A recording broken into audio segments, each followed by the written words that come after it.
Hi, I'm Matt Dean, a member of the Johnston County Heritage Commission. On behalf of the Johnston County Heritage Commission, Todd Johnson, and our tremendous staff at the Johnston County Heritage Center, we appreciate you taking the time to tune in to our unusual ghost walk this year. The mission of the Johnston County Heritage Center rolls on with a few tweaks along the way, but we appreciate your continued patronage. We hope that you'll visit the website. Our reading room's open for your participation. Come in and research local history, your family history. We hope you'll drop in and see us when you're in downtown Smithfield.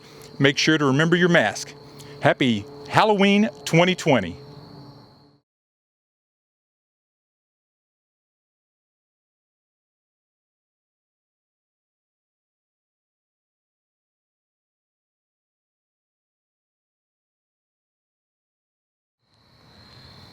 Good evening.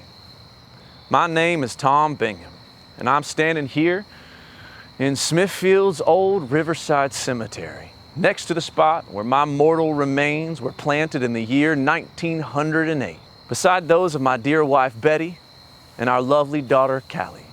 In my grief after losing them, I was a little neglectful and put off getting a stone made.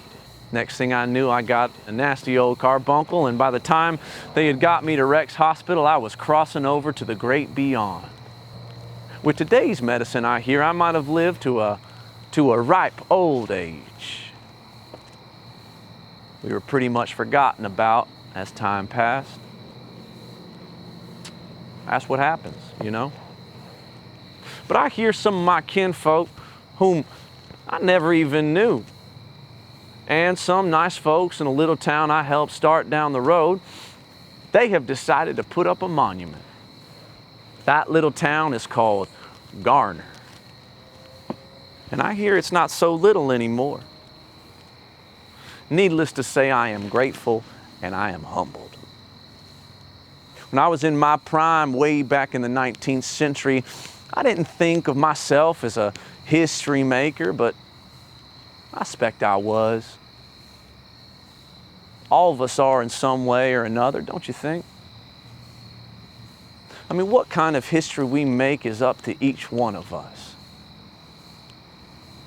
See, I grew up a farm boy in the elevation section of this county, and by the time I was 17, my papa had died and the Civil War was going on. Those were some tough times. The South had got so desperate for soldiers, they started the Junior Reserve and recruited boys my age to fight. I didn't really know what I was getting myself into until they sent us to Bentonville in March of '65, and I saw blood and carnage I wish I'd never seen. But by God's grace, I made it out alive. Some of the boys who didn't make it were buried just a few yards from here. Several of them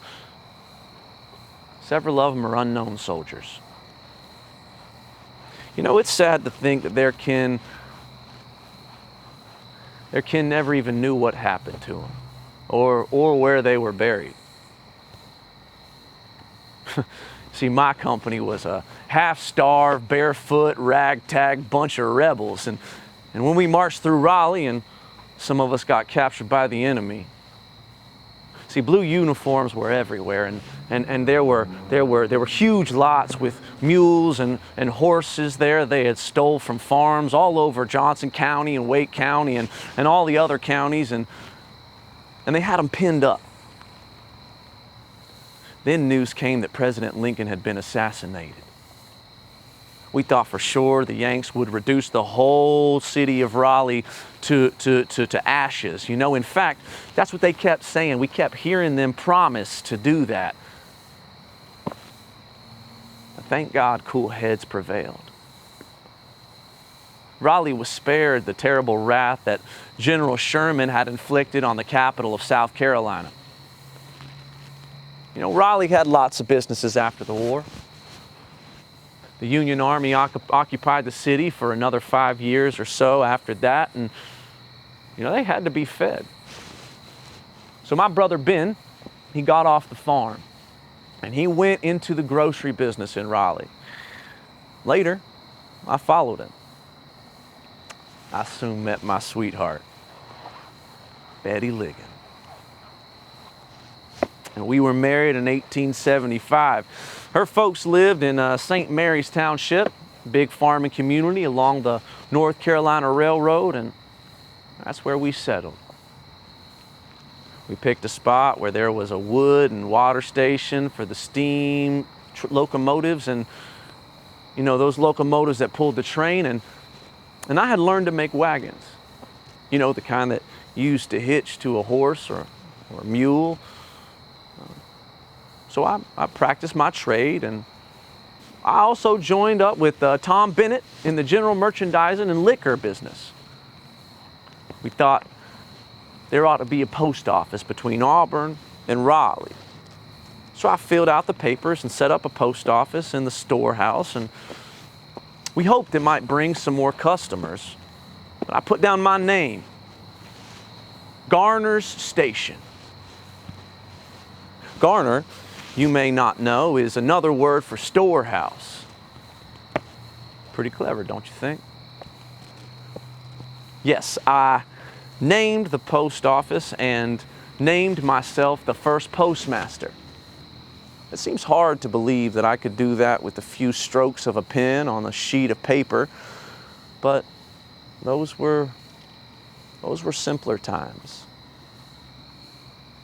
Much simpler. In a few years, we got our legislators to charter a town with that name, and somehow I was put down on the charter to be the first mayor of Garner's Station. People started calling it Garner's, and later just Garner. I built a big warehouse where the farmers could store their guano, or gianner, as we call it, and they shipped it out on the railroad. You know what guanner is, right? It's dried bird manure.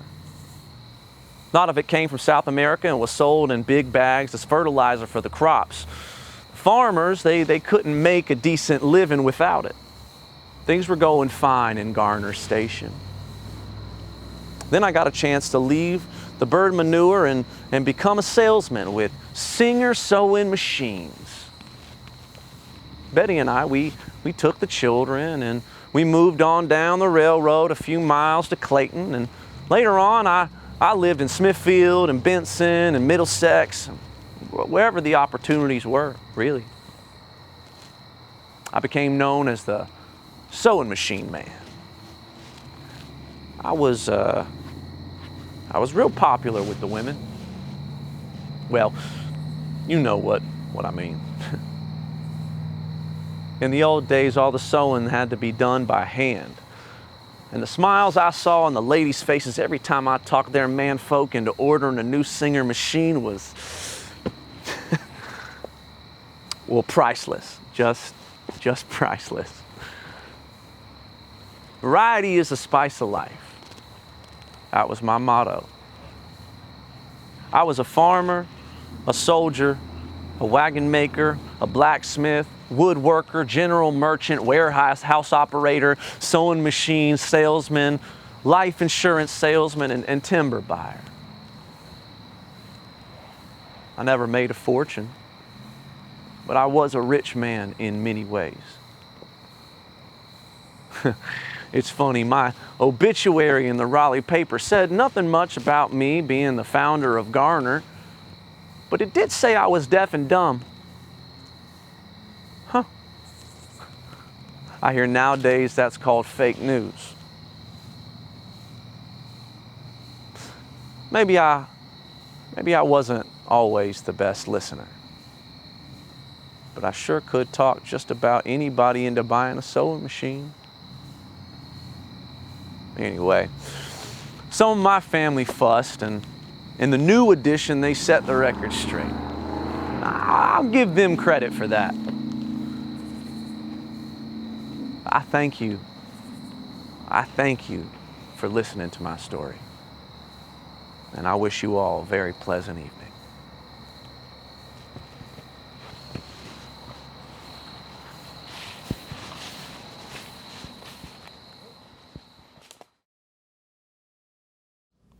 Hello, goodies. I'm Luma McLamb, and I'm here to tell you about the time I ran the Register of Deeds here in Johnston County. I was the first woman elected to public office in this county. I was 26 years old, barely out of college. Now, I was raised on my mama and papa's farm, not too far out of Benson. House is still there, Highway 27 going down to your Coates. Well, I was just such a good girl. I was active in my church, the Hodges Chapel Free Will Baptist. I even taught Sunday school. But I like to talk a lot.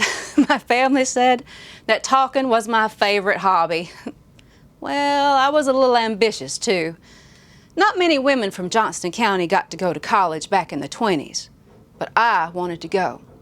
So I went to North Carolina College for Girls, and then I took a business accounting class at King's Business College in Raleigh, and not long after that, I got a job setting up books in accounting offices all over eastern North Carolina. What may not sound like something very glamorous for a fashionable young woman like me, but it's what I did. Oh, honey, it was a job, and it didn't involve slopping pigs or picking cotton. Now, I turned 18 the year that women got the vote in this country. I didn't vote until 1924, but I wasted no time in getting registered. I came from a long line of Republicans, and the Republican Party of Johnston County talked me into running for the Register of Deeds. Now, it was one of the few elections in modern 20th century Johnston County that the grand old party came out the victors, and I rode that wave all the way into the courthouse. Well, of course, when I ran 2 years later, the stock market had crashed, and President Hoover was nobody liked him at all. He was a Republican, you know.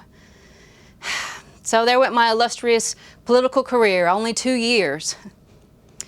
But don't you think politics is ugly?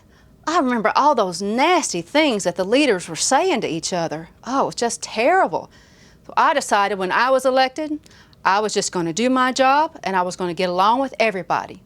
And that's what I tried to do, but I kept getting pulled into all these petty little conflicts. I remember there was this little old Confederate widow and her sickly daughter, and they had to go to the county home. Well, she felt so grateful, she wanted to show her gratitude, and she wanted to send part of her Confederate pension check to the county. Well, that news got out, and it just blew up, and someone made a big old fuss about it, and it was in the newspapers.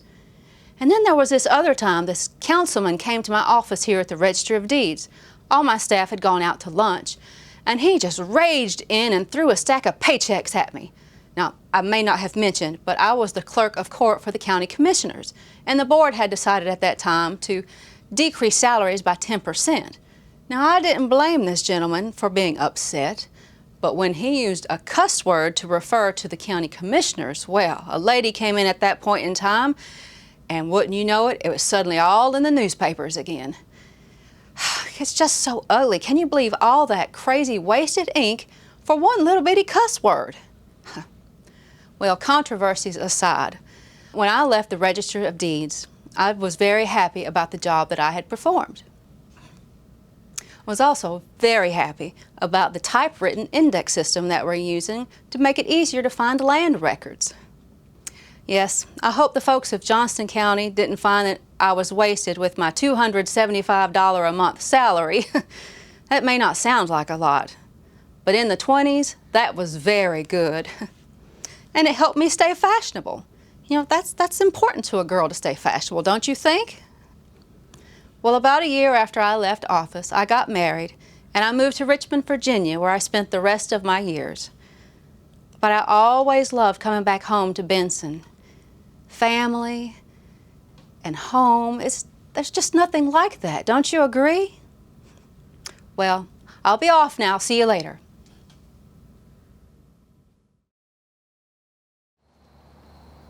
Good evening. My name is Shine. Just Shine. When I was a youngin' back in them Depression days, I was what you call a seasonal farm worker. I went wherever I could find work, tending crops or animals or what have you. Some of the folks I worked for wasn't so nice. But there was one family, called the Gardners, that lived over in Grabtown.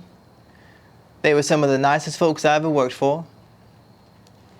When I was coming along, back of time was mighty important in these parts. really all over North Carolina. Folks up north would call it tobacco, but around here we just say bacca. The whole bacca business starts in January.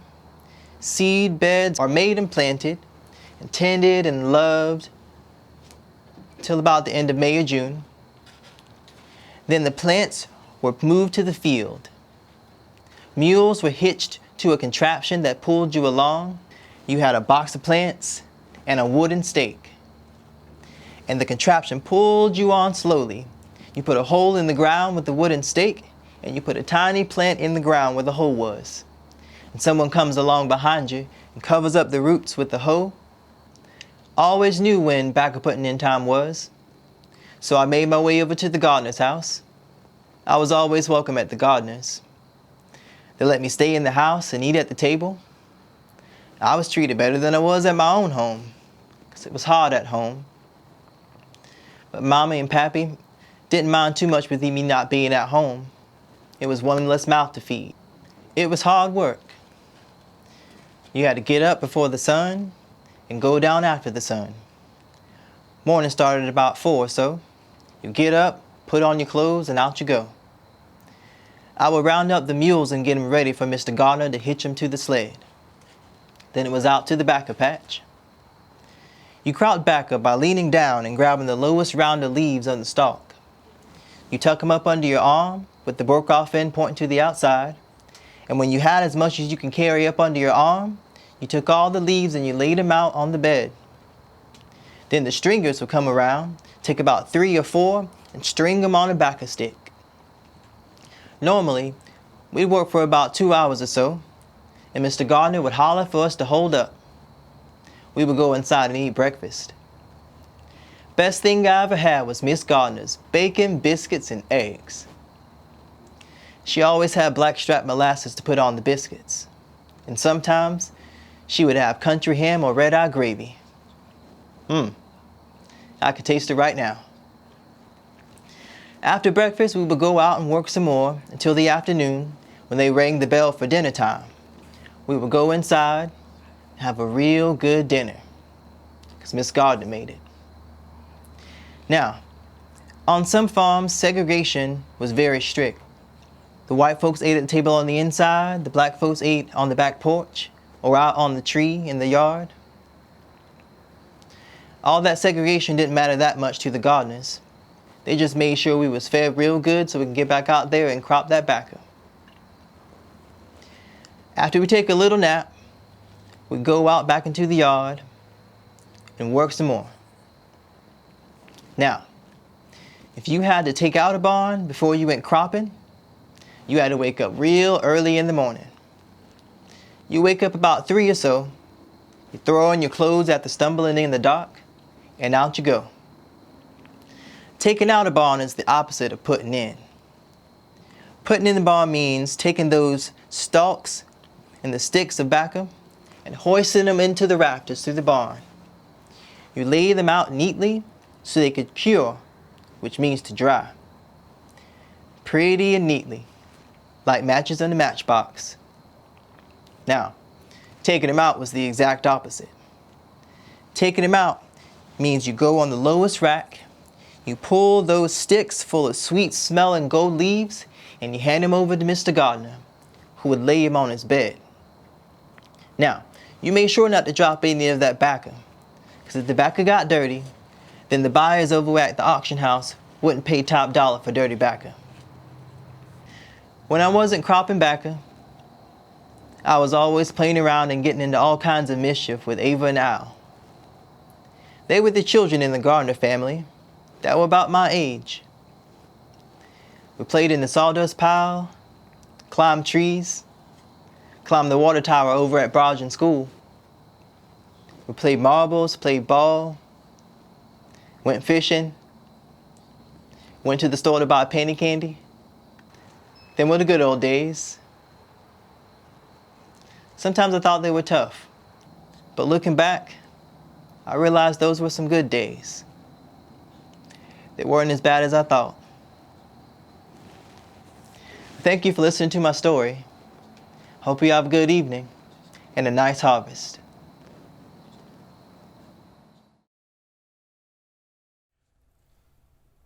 Good evening.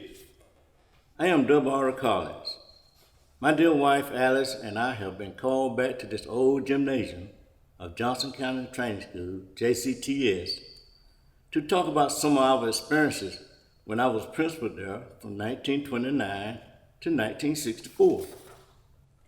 Well, Mr. Collins, I don't know how you can tell about 35 years in just a few minutes, but I know you will find a way. Well, one thing I did that I'm particularly proud of is choosing a school motto. It will become engraved in the minds of the staff and students and will be indelible in their hearts forever. And that motto was, every child a chance. We always found a way to use innovations to be visionary and to finance programs that met the needs of each child based on his interests and abilities. Let me try and count the ways. White and black patrons helped to increase library books from a few hundred volumes to several thousand volumes. We bought an activity bus, choir robes, uniforms for 3 different sports, basketball, baseball, and football. We furnished uniforms and musical instruments for our marching 100 band. We built this gymnasium with the help of the federal WPA. We acquired a well-built and furnished cafeteria. The superintendent, Mr. Morrow, and the Board of Education also completed a 6-room annex to the main building in 1935. In the 50s, Superintendent E.S. Simpson pushed to add a 10-room annex and provide teachers for special education, bricklaying, carpentry, vocational home economics, and driver education. Our school was known for developing students into men and women with self-esteem, self-worth, self-determination, and who could enjoy the finer and higher things in life. Students were motivated to work harder and smarter. Tell about that. Okay. Instead of one choice of a general curriculum in 1929, we developed a choice of 4: college preparatory, business, general, and vocational. We had home economics, vocational agriculture, industrial arts, and commercial courses. We had a trade department that was bricklaying and carpentry was taught. We were the first school in Johnston County to build residential homes. 9 family dwellings were built in Pine Acres. Students helped with maintenance improvements at the school, and they were worked out in the community to assist families with home improvement projects. Yes, lots of things. Besides academics, students look forward to being involved in extracurricular activities. There was so much community spirit. Parents and students filled the auditorium for plays, talent shows, and concerts. The gym, where we were all sitting, always had an overflow crowd at every basketball game of the mighty, mighty Hawks. Oh yeah. Yes indeed, and the students enjoy participating in co-curricular activities such as National Honor Society, Student Council, Dramatics, Band, Debating, Glee Club, Creative Dance Group, Arts and Crafts, Photography Club, 4-H Club, NHA, Hospitality Club, Student Patrols, Future Teachers of America, Boy Scouts, Girl Scouts, Cheerleading Squad, Majorettes, Business Club, and there might have been others. We were the first school to have gymnastics. We won many trophies and awards. The intramural games were just as exciting as the CIAA and the ACC are today. There was something to give every child a chance to become his very best. More than academics and extracurricular activities was the special spirit of being a good, productive citizen for a lifetime. You remember I used most of my free time in civic activities. I organized the Martinettes Club for the younger Black women and the Progressive Women's Club for the middle-aged Black women. I could see that it made a difference in the lives of those who participated, and we certainly did have some meaningful and entertaining pageants and programs. Oh, yes. You certainly did help me and so many others, and I hope I have thanked you enough for it. You know, a school is so much more than bricks and mortar. It is a home away from home for our younger folk. It molds a child into his potential possibilities. Each day, we began school with a prayer and the Pledge of Allegiance. Our time is almost up. I want to read part of a charge that I gave the class of 1964 at their commencement. This was my finale at Johnston County Training School. And it will be my finale for you 21st century listeners tonight. I charge you first to glorify your Heavenly Father, which art in heaven. This can be done through your service to your fellow man in this position. You will never substitute wrong for right, but always do right because it is right to do right. I charge you in the second place to think nobly on the things you accept to be right in the sight of God, and to use every available opportunity to improve the effectiveness of your service and life for God and man as you face an ever-changing, complex world. I charge you in the third place to continue to honor your earthly father and mother, that your days may be long upon the earth that is promised from God.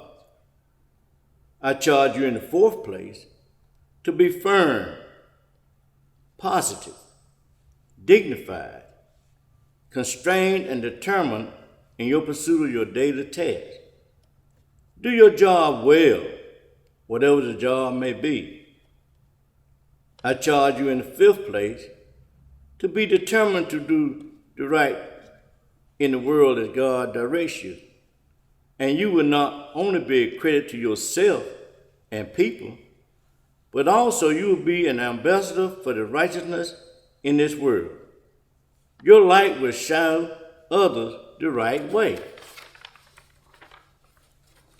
I charge you in the sixth place to continue your formal educational training beyond high school in a field of your choice, whether it be in college, the military, vocational, or industry. You will need training no matter what career you choose. Finally, I charge you to be true to yourself and to be able to face yourself. Know yourself and remember that you alone can be the possessor of your self-respect and decency. Remember this principle and practices of our motto, every child a chance. And if you fail in one endeavor, there will always be a second chance. Amen.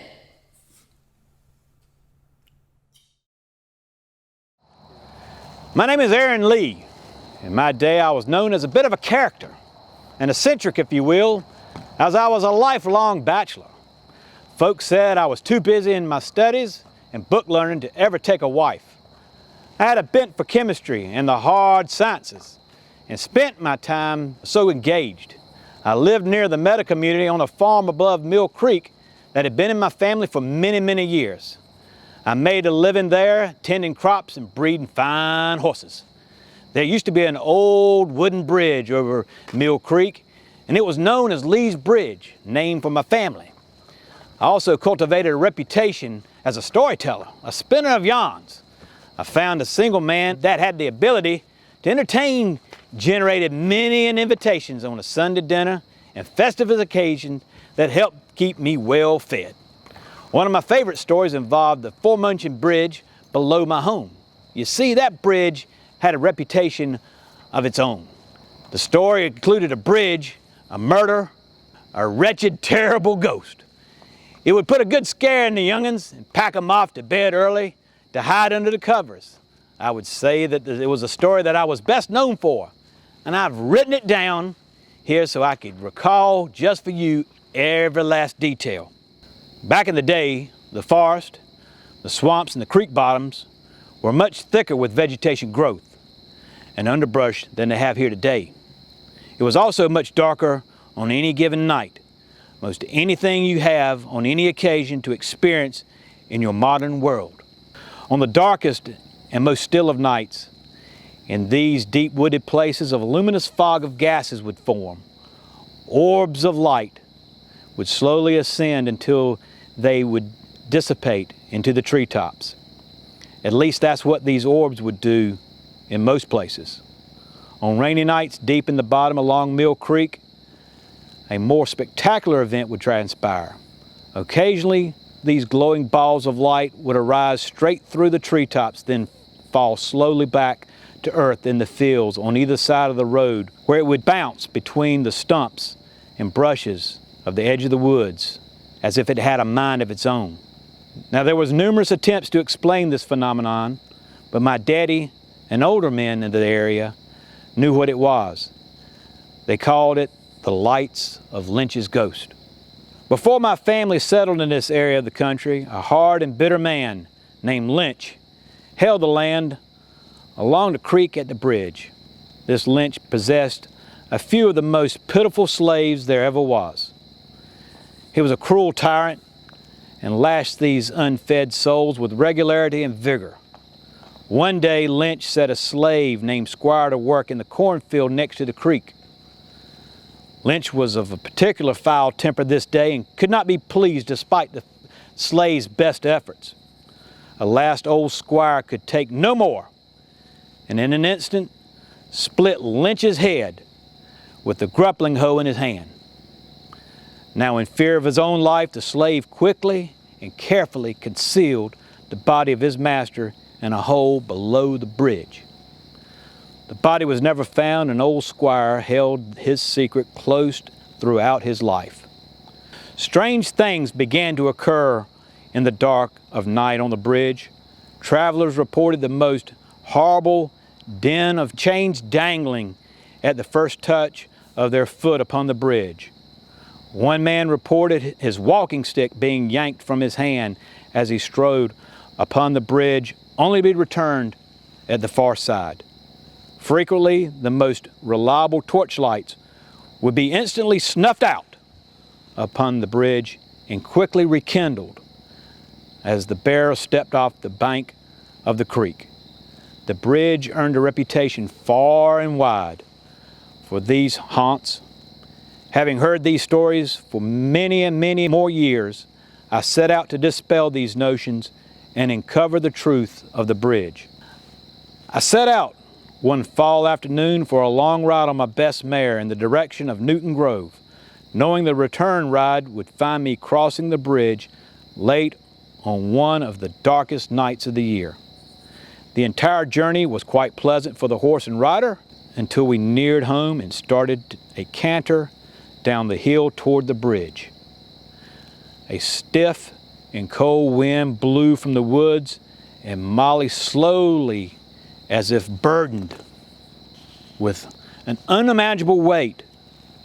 I was suddenly chilled to the bone and felt as if some icy form sat behind my saddle, wrapping me with a steely grip. Molly faithfully struggled forward until we made the bridge, when I was shocked to hear the most terrible sound, a man calling out in the agony at what sounded like the throes of death. I was seized with fright, and while we continued across the bridge and up the hill from home, the only word I could make out in the cries I heard was, "Squire!" In an instant, at the top of the hill, my horse was relieved of its burden and dashed past my home toward Smithfield. She ran nearly 2 miles before I could regain control. I turned her, exhausted, back to the house. Try as I might, she never seemed to recover and was never the same horse from that night on. Not long thereafter, I received a message to call on the cabin of old Squire. He was not long for this world, but told me there was the fate of Lynch and the secret hidden below the bridge. The old man was dead long before the sheriff could make the journey from Smithfield for his arrest. There are some folks who believe the ghost of old man Lynch still visits the bridge here. Some claim to have seen the bobbing lights along its creek. All I know for sure is what I experienced myself and heard with my own ears. And now Molly and I bid you a good night and sleep tight.